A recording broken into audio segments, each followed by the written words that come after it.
예, 반갑습니다. 7강입니다.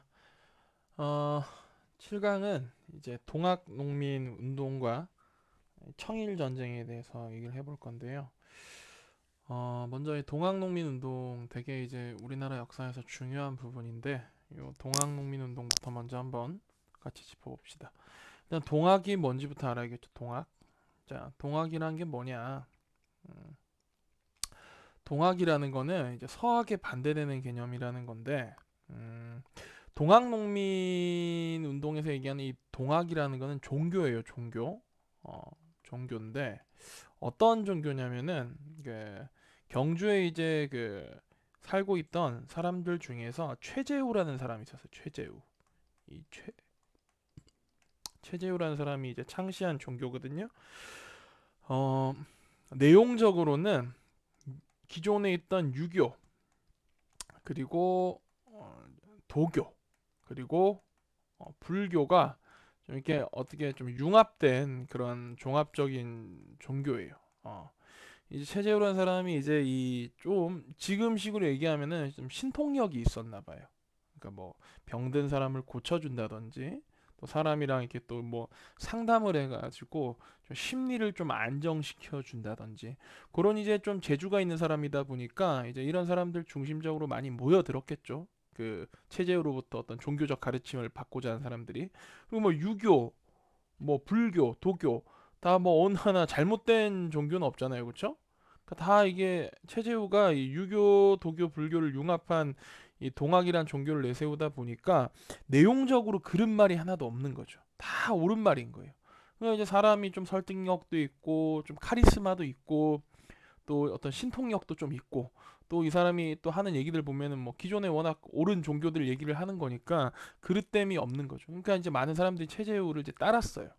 근데 이제 이 동학이라고 하는 이 종교의 교세가 커지다 보니까 이걸 이제 그 조선 정부 입장에서는 좀 불안한 눈으로 보는 거죠. 요새식으로 얘기하면 일종의 이 동학을 뭐로 봤냐? 사이비 종교로 본 거예요. 그래서 이 동학의 이제 창시자인 최재우와 최재우를 따르는 사람들을 잡아다가 이제 어떻게 해버리냐? 참형해버립니다. 목을 베서 죽여요. 그러면서 이제 동학이 조금 그 교세가 뭐 그냥 저물어 가는 것 같았는데 두 번째로 이제 그 동학 2대 교주인 최시영이라는 사람이 등장을 합니다. 자, 이 최시영. 이 최시영이 능력자였어요. 좀 이제 최재우라는 사람이 동학을 만들었다면 최시영은 동학을 이제 확장시키는 교세를 확장시키는 인물이었죠. 이 사람이 2대 교주예요. 음. 그래서 최시영이 동학을 확장시키면서 동학의 교세가 이제 아주 전국적으로 확장이 됩니다. 특히 이 동학이 어디서 크게 유행을 하냐면은 최재우라는 사람이 이제 경주 사람이었지만 동학이 실질적으로 이제 유행을 하기 시작한 것은 그 우리나라 이제 삼남 지방 중에 곡창지대가 유명한 호남 지방과 그러니까 전라도와 또 충청권 여기를 이제 중심으로 동학의 이제 교세가 확장이 되게 됩니다. 자 이렇게 해서 우리가 이 동학이라고 하는 종교를 잠깐 얘기를 해봤어요. 그 참고로 오늘 이제 지금 여러분들 강의 듣는 날짜가 5월 8일이죠, 그렇죠? 5월 8일 어버이날인데 며칠 전에 이제 우리 쉬었던 휴일인 5월 5일 어린이날도 이 동학과 관련이 있습니다. 동학이 3대 교주가 손병이라는 분이에요. 민족 대표 33인 중에 이제 한 분으로 그 독립선언서를 이제 낭독하기도 하셨던 분인데 이 손병이라는 분이 음, 3대 교주인데 이분 때 이제 가면 동학 이름을 바꿔요. 동학이 이름을 천도교라고 바꿉니다. 천도교. 근데 이 5월 5일 어린이날이 원래 어느 종교 행사였냐? 이게 천도교 행사였어요. 천도교 행사. 여러분은 어린이날 만든 사람이 누굽니까? 방정환 아저씨죠. 방정환. 방정환 아저씨가 천도교 신자였어요. 이 손병이라고 하는 3대 교주가 방정환 아저씨의 이 장인어른입니다.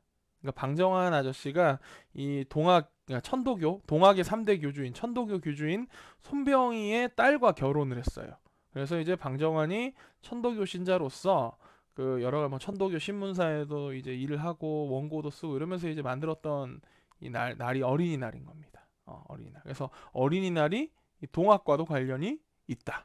자, 어쨌든 이제 동학이라고 하는 종교를 이제 우리가 간략하게 얘기를 했고요. 그러면 이제 그 이 동학 농민 운동이 어떤 식으로 이제 그 발달하게 됐냐, 이제 그걸 한번 알아볼게요. 이때 이제 시대가 상당히 어렵습니다. 누구한테 어렵냐면은 농민들에게 되게 어려운 거예요. 농민들이 되게 어렵습니다. 개항이 이제 돼가지고 외국의 여러 물자들이 막 들어와요. 그래서 이제 쉽게 말해서 이제 수입품이 품질이 좋고 그러다 보니까 국산품들이 잘 쓰이지 않게 됩니다.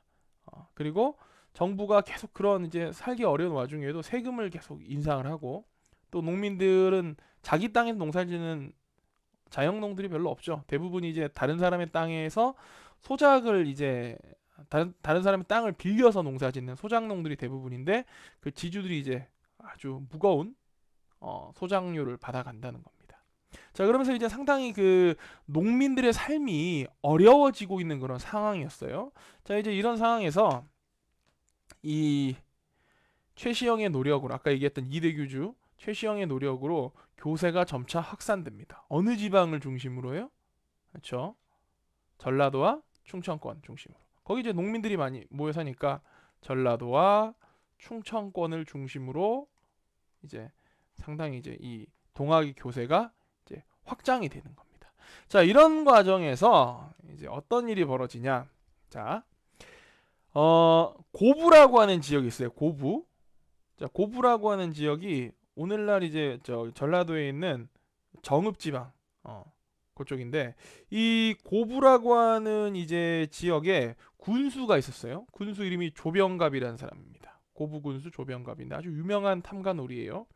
이 조병갑이라는 사람이 이제 고부의 군수로 와가지고 백성들을 수탈을 하는데, 어떤 식으로 수탈하냐면은 뭐 무거운 세금을 걷는 거는 기본이고, 거기에 추가로 이 이쪽 이제 사람들이 농사짓기 위해서 이제 항상 물이 필요하잖아요. 그 물을 이제 고아놓는 저수지를 하나 만듭니다. 저수지를 만들기 위해서는 이제 보를 쌓아야겠죠. 뚝을 쌓는 거예요. 뚝을 쌓는데 그 이제 그 뚝의 이름이 만석보라는 이제 그 뚝을 쌓습니다.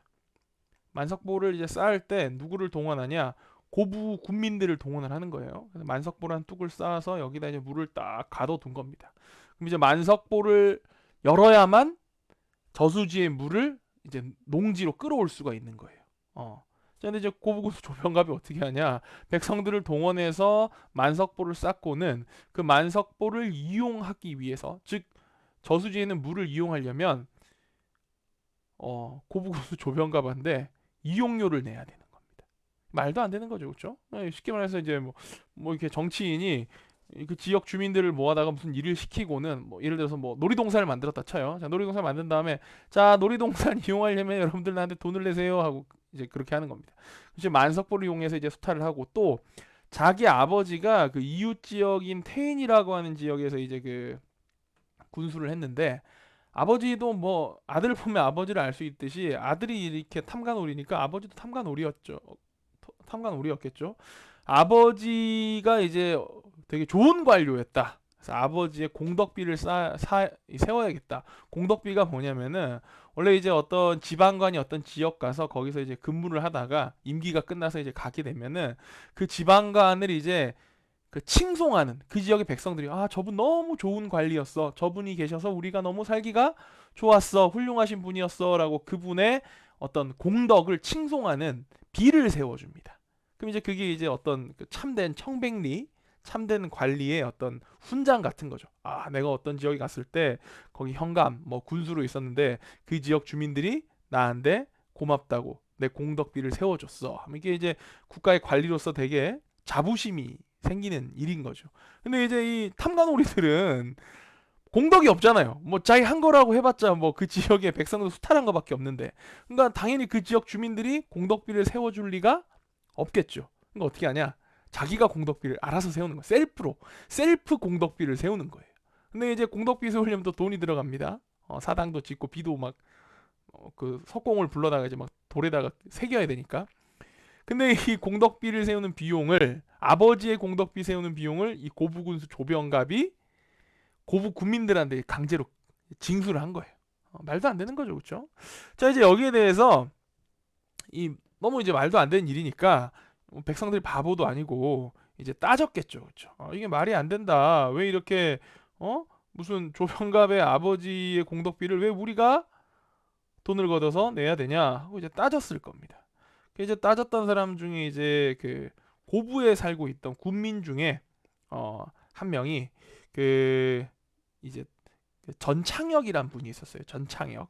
이 전창혁이란 분이 이제 따집니다. 왜 니네 아버지 공덕비를 세우는 비용을 우리 주민한테 걷느냐? 이 전창혁이란 분이 조금 그 배운 분이었어요. 이제 그 고부 지역 주민들을 대표해서 이제 고부군수 조병갑에게 따진 거죠. 근데 이제 고부군수 조병갑이 이 전창혁을 어떻게 하냐? 괘씸하다. 감히 나한테 따져? 그래서 이제 전창혁을 잡아다가 곤장을 칩니다. 곤장을 치는데 얼마나 이제 심하게 이제 이 매를 쳤는지 이 전창혁이라는 분이 이제 이 곤장을 맞고 돌아와서 장독이 올라가지고 후유증으로 죽어버려요. 사망하게 됩니다. 근데 이 전창혁이라는 사람의 아들이 누구였냐? 여러분도 뭐 좀 들어봤을 건데 동학농민운동 관련해 가지고 이 사람이 이제 전창혁의 아들이 녹두장군 전봉준이라는 분이에요.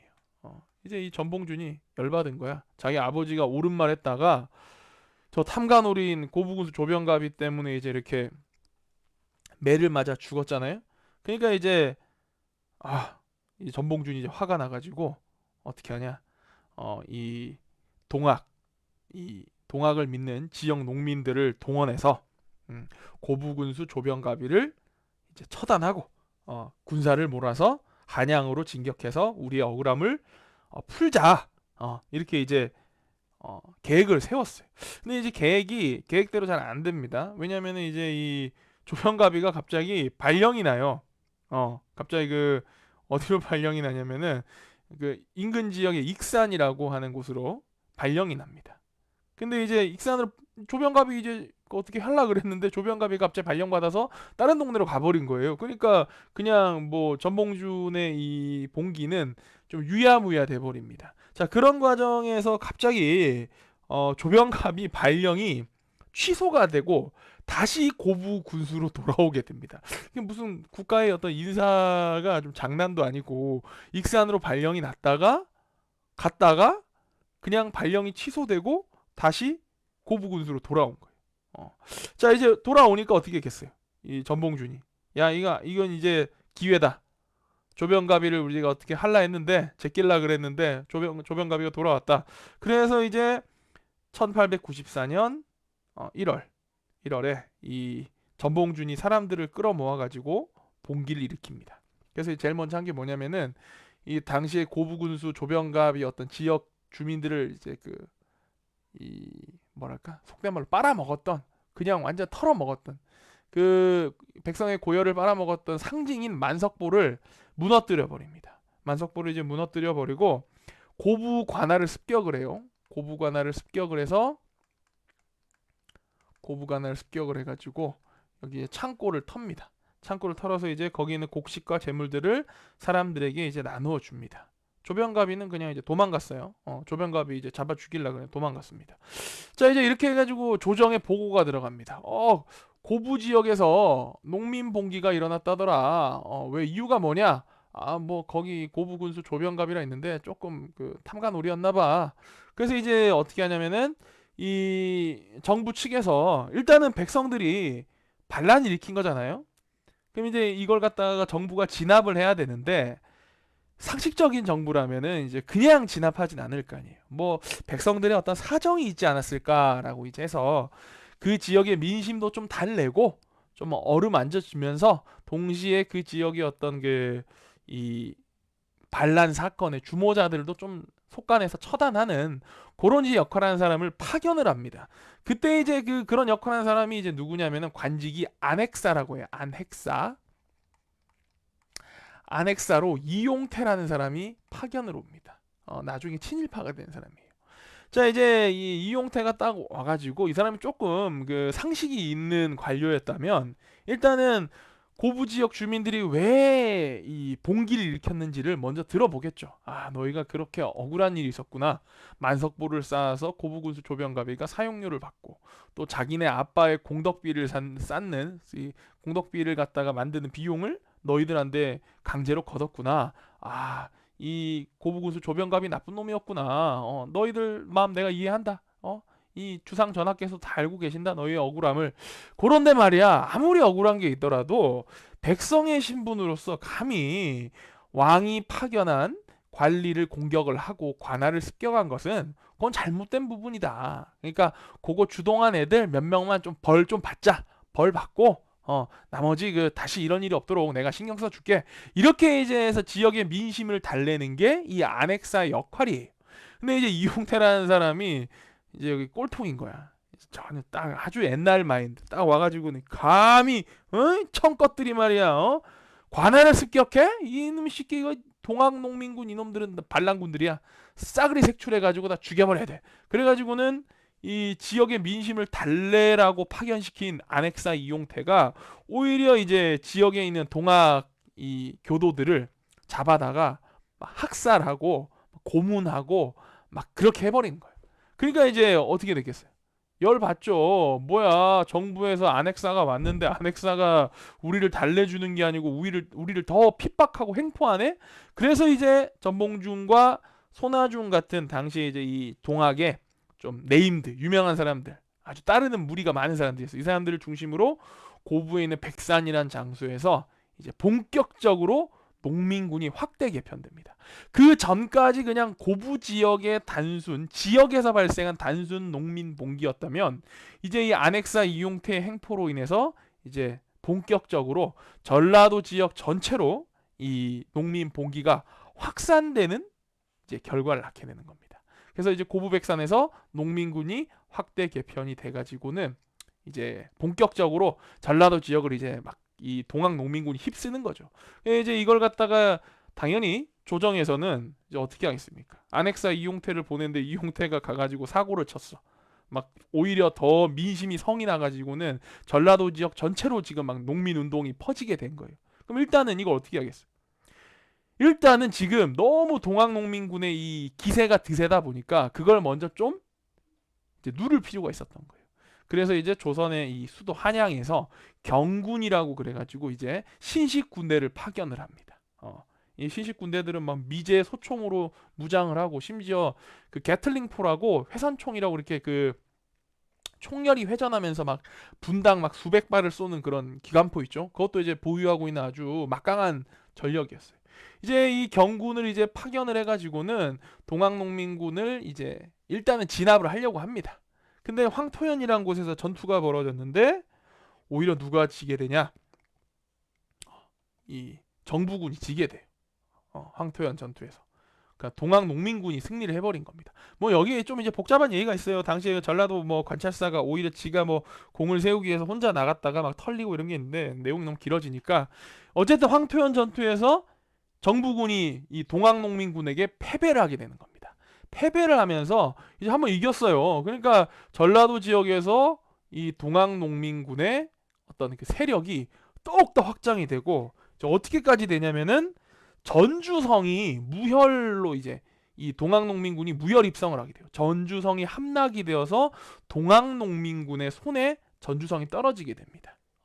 전주성이 함락됐다는 거는 그냥 단순히 하나의 성이 함락된 게 아니고 이게 좀 의미가 커요. 일단 전라도라고 하는 지역의 이름 자체가 전주의 전, 나주의 나. 그래서 전라도 지역의 제일 큰 도시 두 개가 이제 전주와 나주예요. 그러니까 전라도예요. 이름이 이제 그렇게 딴 거죠. 경상도는 경주와 상주, 경상도 이런 식으로. 충청도는 충주와 청주, 충청도. 강원도는 강릉과 원주. 그래서 강원도 이렇게 되는 건데 전라도의 제일 큰 도시인 전주가 동학농민군의 손에 떨어진 겁니다. 거기다가 이 조선왕조의 성씨가 무슨 성씨죠? 이씨죠. 근데 본관이 어디예요? 전주 이씨입니다. 전주 이씨. 전주 이씨인데 전주성이 바로 이 전주 이씨의 이 본이에요. 그러니까 전주성이 농민군 손에 함락됐다는 거는 뭔가 조선 왕조의 어떤 상징성이 무너졌다라고 이제 해석이 되는 거예요. 그러니까 일단 어떻게 하겠어요? 빨리 이 농민군이 전주성을 이제 이 함락한 거 이거 사태를 빨리 어떻게든 해결해야 되는 거예요. 그때 이제 정부 내에서 의견이 갈리게 됩니다. 일단은 우리의 힘만으로 동학농민군을 진압할 수 있다. 동학농민군을 빠르게 해결할 수 있다라고 생각하는 이제 주장하는 측이 있었고, 지금 이 동학농민군의 이 세력이 너무 거대하다. 이제 지금 우리의 힘만으로는 안 되고 요 좀 외세의 힘을 빌려야겠다. 청나라의 도움을 좀 받아야겠다라고 이제 주장하는 세력이 있었어요. 자, 이제 결과적으로 봤을 때 우리 조선 정부의 힘만으로도 충분히 이 농민군과 잘 이렇게 휴전해가지고 상황을 정리할 수가 있었어요. 근데 좀 성급했죠.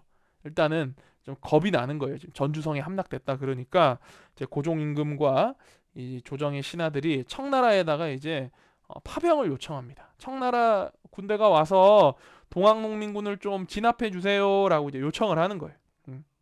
이게 좀 시간 순서가 동시에 진행이 돼요. 청나라 군대를 요청을 해서 청나라 군대가 저 충청도 아산만으로 이제 함대를 타고 북양 함대가 들어와요. 근데 이제 그 와중에 이미 정부군이 전주성을 다시 재탈환을 합니다. 재탈환하고 이제 좀 농민군을 좀 달래요. 야, 진짜 니네 좀 진정하자. 너희들이 억울한 거 다 알고 있다. 정부 입장에서도 너희 다 이해하고 앞으로는 진짜 탐관오리들이 다시 너희를 괴롭히지 못하도록 우리가 애를 쓸게.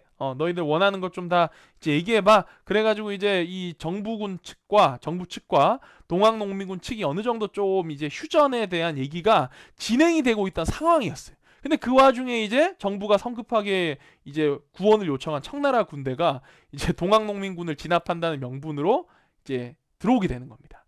근데 지난 시간에 우리가 갑신정변 얘기를 하면서 청나라하고 일본이 우리 조선 땅을 두고 텐진조약이라고 하는 조약을 맺은 바가 있다 했죠.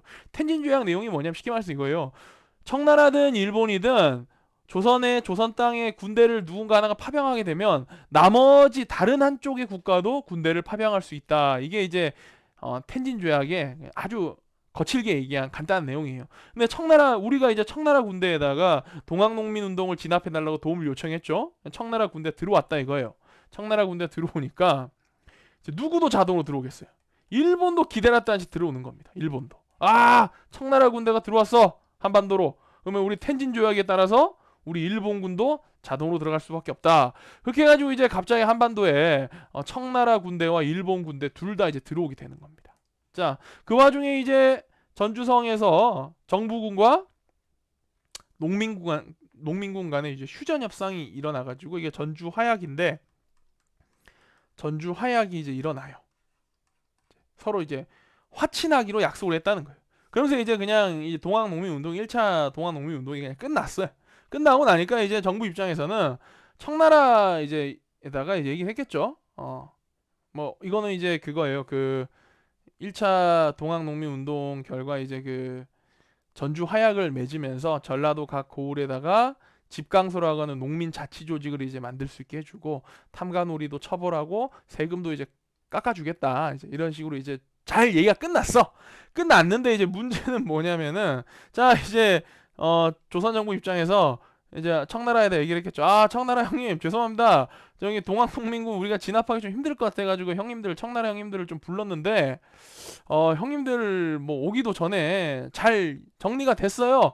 동학농민 운동이 잘 이제 정리가 돼가지고 끝났습니다. 형님들 그냥 가시면 될 것 같아요.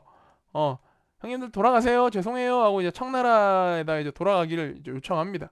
청나라 입장에서는 뭐 좀 약간 황당하긴 하겠지만은 뭐 부른 애들이 자기들이 이제 일 다 해결했다 그러는데 가라는데 가야지 뭐. 그래서 청나라가 이제 우리 철수할게 하고 철수하려고 합니다. 근데 청나라가 이제 혼자만 철수할 수 없죠.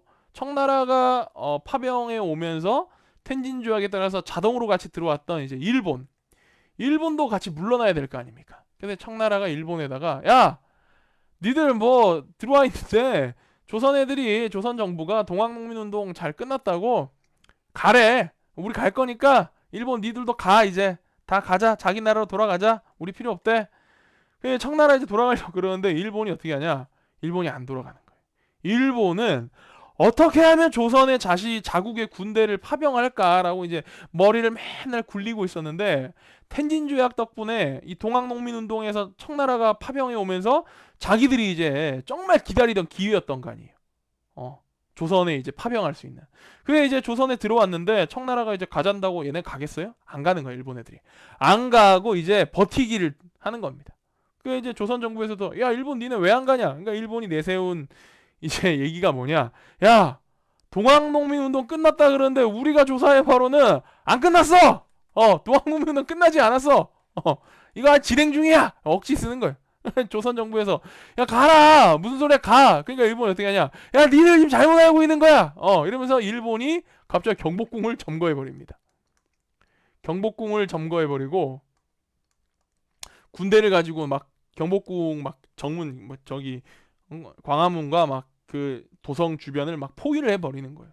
그러니까 얼마나 황당해. 왜 청나라 애들이 이제 일본 보고 야 뭐야 빨리 돌아가 왜 안 돌아가? 일본이 어떻게 하냐? 일본이 청나라를 공격해버립니다. 그러면서 일본과 청나라 사이 이제 1894년에 이제 뭐가 벌어지냐? 청일 전쟁이 벌어지는 거예요. 청일 전쟁이.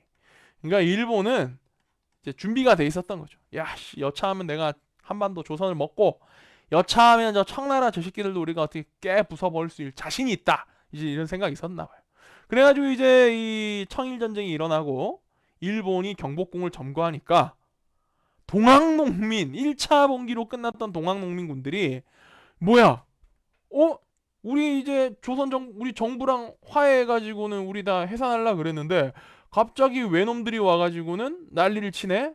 야, 이저 외놈들을 우리가 뭐 해야겠다, 몰아내야겠다 하고는 2차 봉기가 일어납니다.